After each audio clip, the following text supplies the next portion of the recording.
bridge on the battle axes, which are they're kind of crappy tires. No! Woo! This sounds ridiculous! What's up, guys? Welcome back to another episode on Proven Power Cycles. For those who don't know me, my name is Eric. We got Lewis over here behind me. He's working away. And Sean's out right now. He's out on a short leave. He's got some stuff going on in his personal life. But today we are going to be focusing on this brand new, well, yeah, pretty much brand new 2024 Suzuki Hayabusa.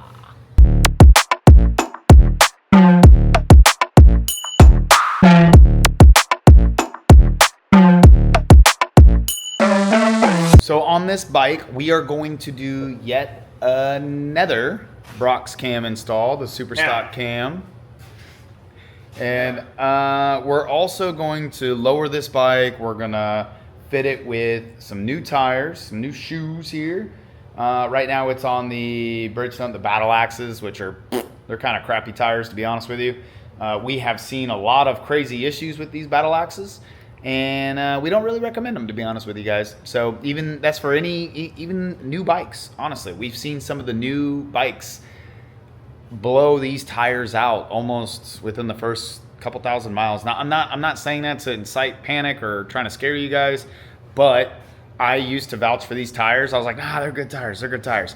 But as time went on, and as I was dealing with more and more bikes, we started seeing more and more failures with these tires specifically. And I was like, holy crap, these tires are actually no good. We should kind of stop saying that they're great tires. They're really not that good tires. So anyway, he's gonna go to a Michelin Power 6 front and rear. Now, he does want a bigger tire. He wants a 200 tire for the rear.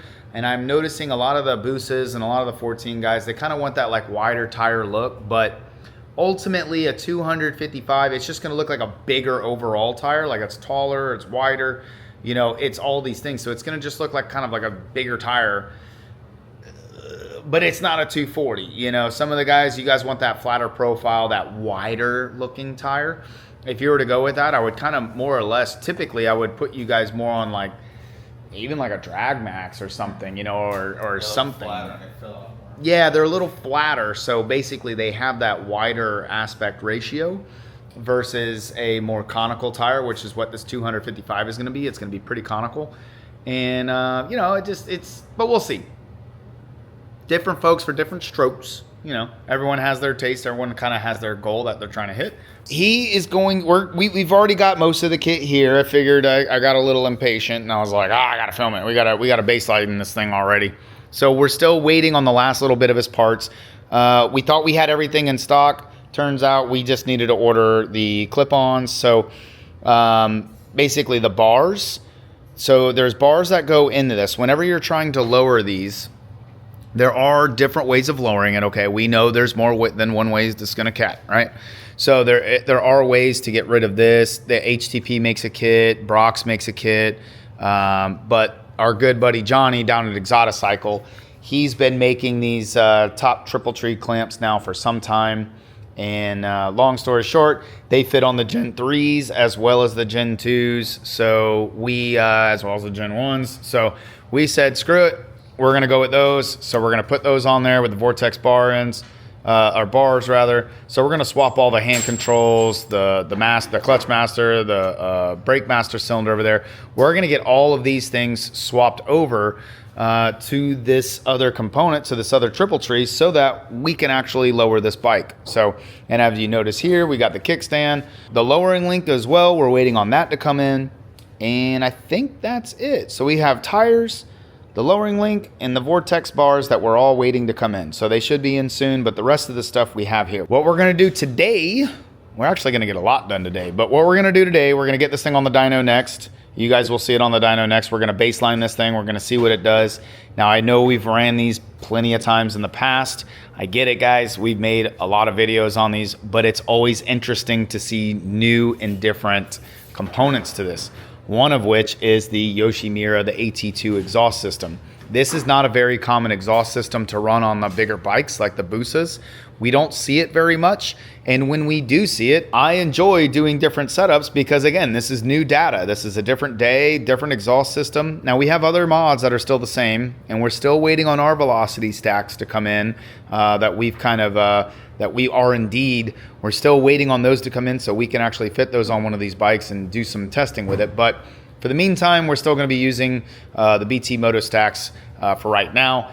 There are other stacks out there. Like I said, we have tested other stacks, and it is interesting. But again, we know these work. They work very, very well.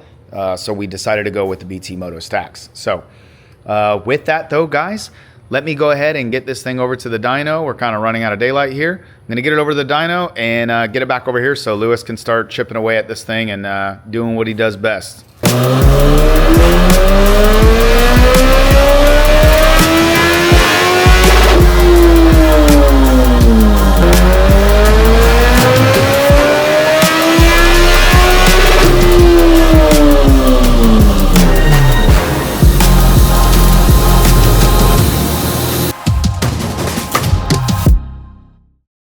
Now, admittedly, we did lower the bike. We got the new clip-ons on. So, see here, we have the, we did the Exoticycle new triple tree here. We got the Vortex bars on it. So we swapped everything over to the new triple tree. Now, I know it doesn't look like it, but the bike actually has been lowered about an inch and a half. Now the rear looks pretty slammed, but that's just because of the way we have to strap these. The exhaust kind of gets right in the way of the swing arms, so we don't have a good strapping point on the arms, so we go to the rear pegs, which compresses the suspension. I typically don't like strapping bikes down like this, but on these Gen 3 Busas, we're kind of really limited on how we can strap the bikes down. So now we already have a base map in here to save on time. This gentleman is from Alabama, so he made a long drive last night to get here. And he said it took him about 5.5 hours to get here. So we're trying to just speed up the process so he's not here all day long. We're going to try and get this thing knocked out fairly quickly for him so that way he can enjoy the bike and then obviously head back home. So with that, we've already kind of warmed up the bike a little bit. I'm going to go ahead and kick these fans on and get some airflow going in here. And then we're going to run the bike and see what it wants to do with these new cams.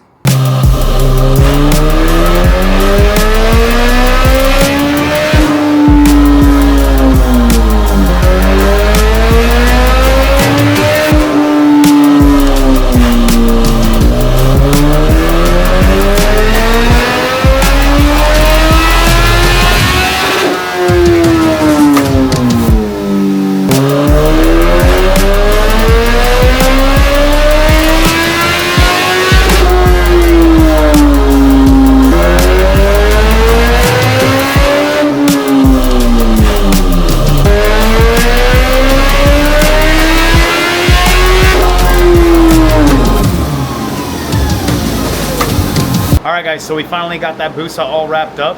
Pretty dope. Made incredible power. Very happy with the results that it did, especially on a stock chain and sprocket. Honestly, we couldn't be happier right now. Very excited to show you guys this. What we're gonna do next, I'm gonna go over the grass with you guys here right now. But after this, the customer is, like we said, he's down here from Alabama.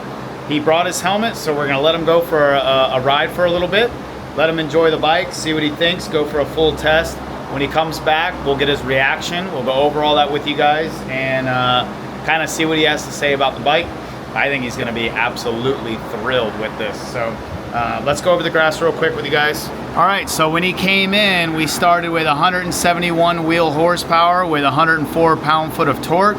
He's gonna be leaving here with 192, almost 193 wheel horsepower with 110 pound-foot of torque, peak versus peak.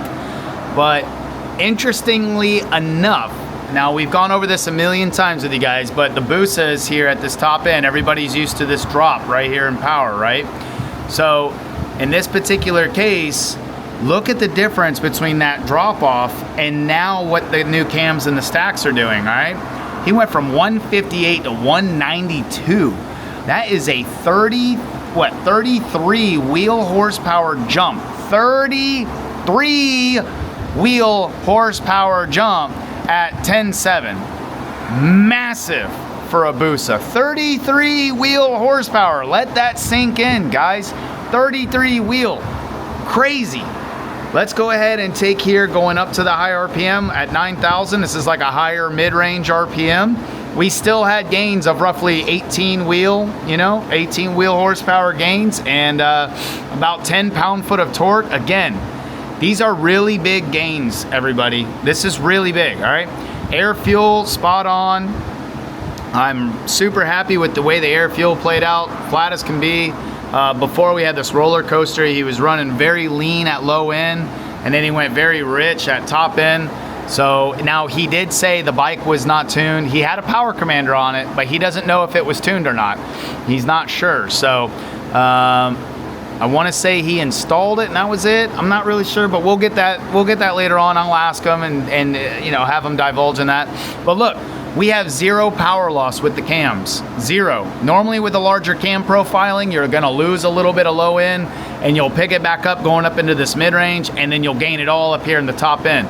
But with this setup that we do, with the way we tune it, the way we set this bike up, these bikes, we very, very, very rarely have any kind of low end power loss, if not, if not zero, and we're all gains.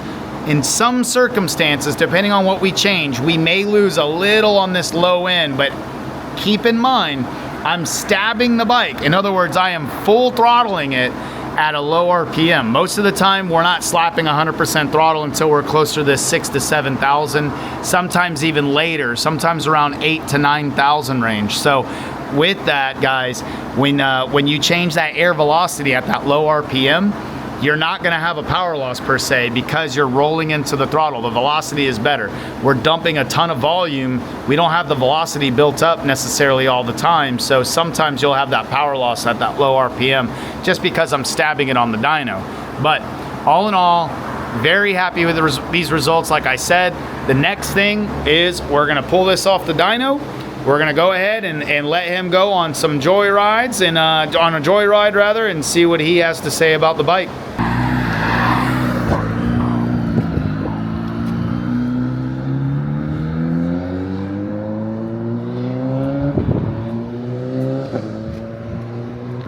All right, guys. So he's starting off a little slow. He's just feeling it out.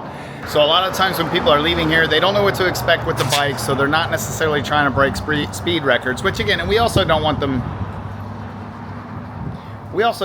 breaking the law necessarily leaving the shop. So, hauling ass down the road, that's not exactly what we're shooting for here. So, we just want to see how they're enjoying the bike. So, taking it easy out of the shop, that's kind of a normal thing that we see. Some people get a little rowdy when they leave, but it's not very common. The bike's making quite a bit more power, so I'm sure he's feeling it out. So when he hits the interstate, I'm sure he's gonna roll into the throttle a little bit, see how the acceleration feels, as he gets a little bit more acclimated to the bike. So, and then usually by the time they're coming out, they're coming back around, they're like, oh man, I wish I would've gone longer. It's like, I get it, man.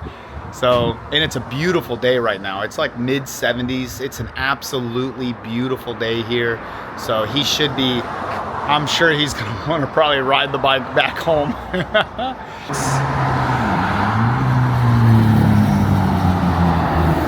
All right, guys, let's see what he thinks. Here we go, moment of truth. No! No, man, I was like, wait a minute.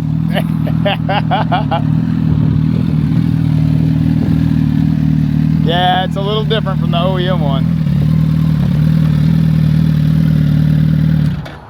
Man, I didn't even get out of fourth gear. I had a little bit of stuff, but I got on the highway. Yeah. I was in fourth gear and just rolling on and off. It's just like going. But when I was further down there and I was shifting it, I started to get on it. It was like, oh yeah, this is. But with it a little bit lower, and it feels so stable, man. It was more moving stabilized. or nothing. Yeah. It just sat there on the highway. Yeah. I was like, ah. That's the best part about lowering it. And even when you stretch it a little bit, that center of gravity drops off. So like the drivability, like it feels more planted. Yeah. You know what I'm saying? It's hard to describe, but How was the like rolling in, like partial throttle, like, you know, driving around like 10%, 20%, like rolling into it? Oh, no problems. Like just shit. Like I said, even here I just got the fourth gear. I didn't even need to go anywhere else. It was so easy, so smooth. So before, normally you have to like downshift, right? Like to get it to move. You know, you're like, let me kick it down a little bit. Even when I took out of here, I left it in. I put it in Bravo, which is a little bit dumbed down. Yep. You know, it's the middle ground, just to move around. Yep. And then right prior to getting on the highway, I put it up to Alpha. And as soon as I did that, you could feel the throttle, everything change. Yeah. But it was a little bit more, because I would feel it when it was stopped. Yeah. I could tell the difference. But it got a little bit more preppy. When I got on that highway, I just went, what? Open up, fourth gear. It was like, I just hold it, and I was just rolling out. There was a truck in front of me, so I give him distance. Roll it. Roll off. It's addicting. It's addicting, I swear. It's like, right now I'm like, let me just get these tires warmed up and woo. Yeah, that's true. They are new tires too. So I didn't think about that. Yeah. So yeah, we did throw on a set of Power 6s on this bike. I forgot about that we did throw on some new tires too, along with the kickstand and and the filter, the stacks and cams. But that's badass, man. That's what's up. These things are I'm telling you right now, like this combo that you did right here is like, this is it. This is where it's at. This really wakes the bike. I mean, this is like what the bike should be like from the factory. This is what it should be like. Dude, not the way. It had me nervous. Yeah, of course. It had me nervous. It's like, everyone that leaves here after they're done, I always try to make it I'm gonna make it a point to say it some more, but it's like like people watching too. It's like, look, this is a new power plant. It's not something that you're gonna necessarily just hop on and just start ripping. It's like, look, this is gonna be like you gotta relearn the bike. You know, you really do need to relearn it. When it's sitting down, like you said, relearn the bike. When it's sitting down, I felt it out there. I was like, yeah, man, I'm totally different now. You know, but like I said, it feels way more secure than when I was stock height. Right. When you're at that stock height, you get a lot of the air up underneath it, and it gets a little wobbly, you know.